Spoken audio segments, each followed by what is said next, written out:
Rancho de los Palos Verdes, a beautiful community. It became a city because its people were determined to preserve its beauty and heritage. Our story begins with California's oldest ranch. In 1784, 3 years after the founding of Los Angeles, a Spanish soldier, Juan José Dominguez, received in recognition of his faithful service to the crown, the first private concession of land. It was to be called Rancho San Pedro, and it had a domain of 75,000 acres. When Dominguez died in 1809, his cousin, José Dolores Sepulveda, had obtained permission to raise his cattle on part of Rancho San Pedro. In 1834, Rancho de los Palos Verdes, over 1/3 of the initial Dominguez land grant, was given to Sepulveda's heirs by Governor Figueroa. In 1851, after California became a state, the rancheros had to prove title of their properties to the United States Land Commission. There were hundreds of land grants under Mexican and Spanish rule. And those rancheros, Californios also they were called, lived like they did during the medieval period or the feudalistic period. They provided for all of their needs, they raised their own crops, they bartered with each other. They were cattle and land rich, but cash poor. So they had to borrow money, mortgage pieces of their property to borrow money to make that long trip to San Francisco to appear before the commission to prove title to their property. They had to hire witnesses, attorneys, and this is what happened to the Sepulvedas. They borrowed heavily too, and by the time the Sepulvedas got their patent from the United States government, title to their property, there were 17 claims against them for non-payment of their mortgage. The largest claim was that of Jotham Bixby, one of the 8 Bixby brothers. With 22 years of expensive and complicated litigation, the United States finally issued the formal patent of land to the Sepulvedas on June 23, 1880.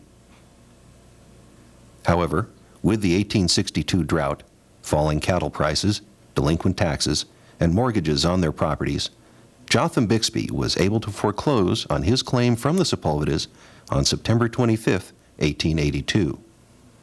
He now owned over 16,000 acres of the Palos Verdes Peninsula.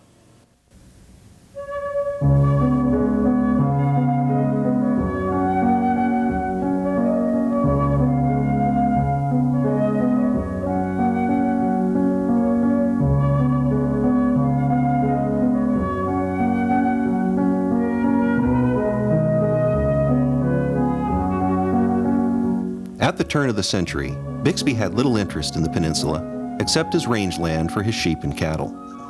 The last roundup was held in 1912, and in 1913 he decided to sell 16,000 acres of Palos Verdes, keeping 1,000 acres known today as Harbor City. In November 1913, Frank A. Vanderlip formed a syndicate and bought the property for $1.5 million. They wanted to develop the entire peninsula into the most fashionable and exclusive residence colony in the nation. Since Palos Verdes was in the country, it was to be a beautiful development that was to last forever. My father not only loved his work, but he loved his family. All 6 of us children worshiped him. He was a refined man who loved the arts, was fascinated by science, and felt education was very important. His first sight of the Palos Verdes Ranch, after he had bought it, was one of the most exciting experiences of his life. In his own words, he said, "It seemed to me that with my experience, I might bring to the land, with its equable climate and gorgeous scenery, all the benefits of our civilization filtered free of all the evils." He was not only a dreamer, but a doer.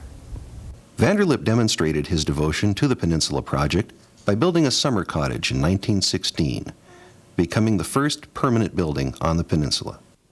Other buildings soon followed.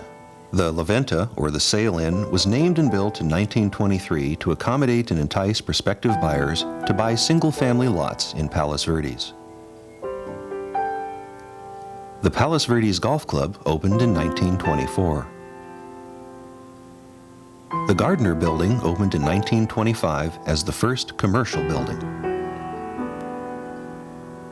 Malaga Cove School opened in 1926. The Palos Verdes Swimming Club opened in 1930. The Malaga Cove Library opened in 1930. The Casa del Portal opened in 1931. And Chadwick Seaside School opened in 1938. Palos Verdes Estates had become a community, and in 1939, with a 7-vote margin, it had become the first incorporated peninsula city of Los Angeles. The peninsula was becoming established, and by 1957, Rolling Hills Estates became a city to avoid being annexed and developed by the city of Torrance. And 1 month later, Rolling Hills became a secluded and private city. The peninsula became a community where people aspired to be. It was peaceful, sophisticated, and away from the busy city life. It had horses, trails, and beautiful coastlines. Then, in 1969, a group of developers threatened to build multi-unit properties along the coastline. The political war was on. Determined to stop the developers, the people of Rancho Palos Verdes area rallied, voted, and won. The land was theirs. The election was held on August 28th. The turnout was so large and the vote so overwhelming that even if those who had not voted had gone to the polls and voted against the city would still have won. That night, we celebrated in Golden Cove, downtown Rancho Palos Verdes, an overwhelming victory. After that celebration, it was time for the council to get back down to work and create the general plan and the goals for the city. On September 7th, 1973, Rancho Palos Verdes became the 4th and largest city on the peninsula.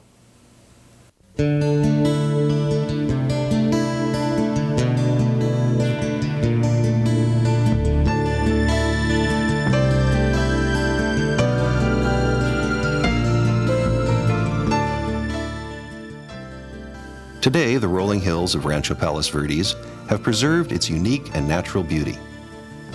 Perpetuating this tradition are various landmarks that can be seen today. Rancho Palos Verdes has beauty. It is something that begins at home. From the oldest to the newest, homeowners take care and pride in developing the beauty of their homes that terrace the hills.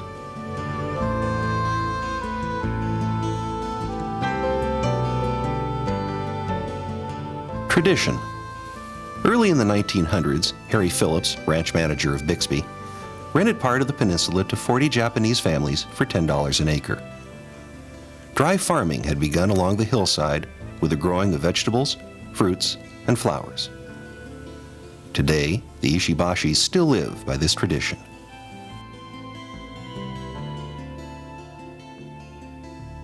Preservation.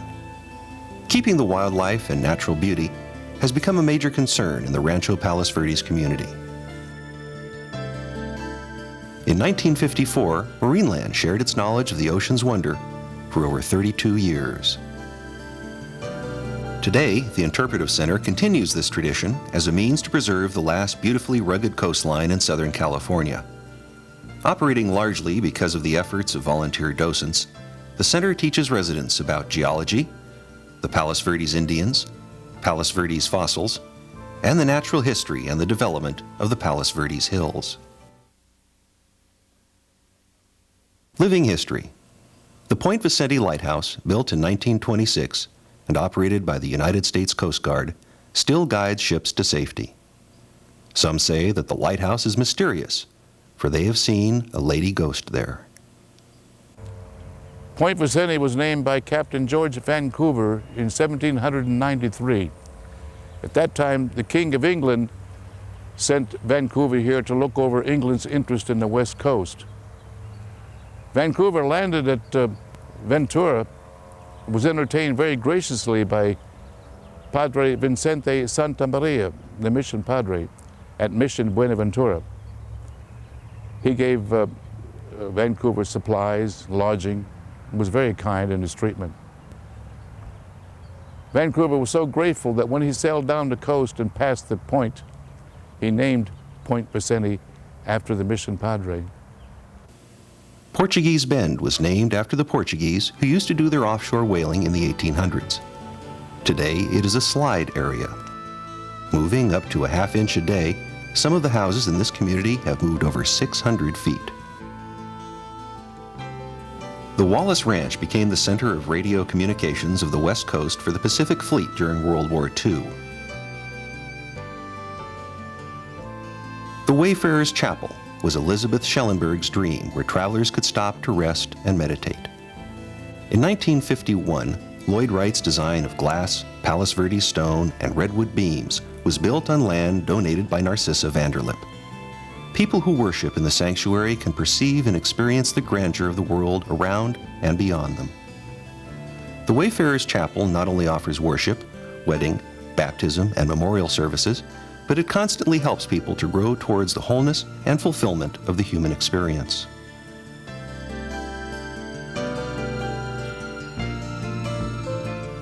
Community.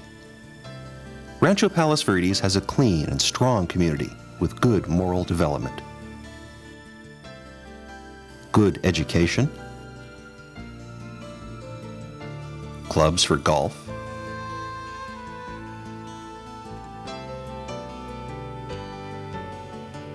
tennis, and safe, convenient centers. The Rancho Palos Verdes community is par excellence.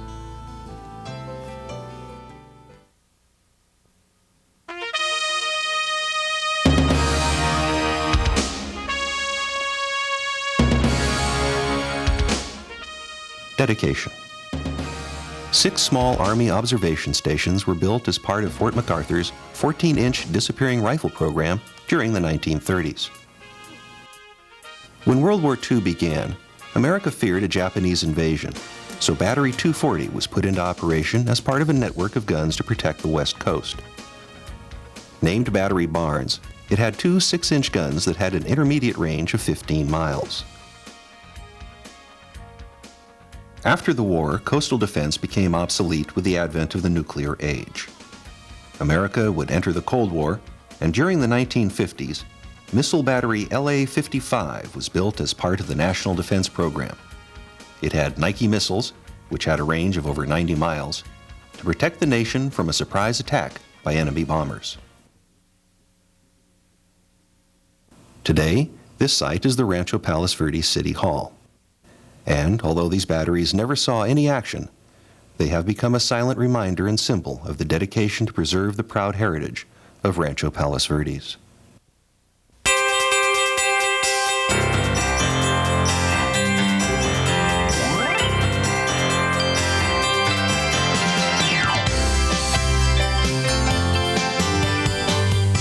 The future.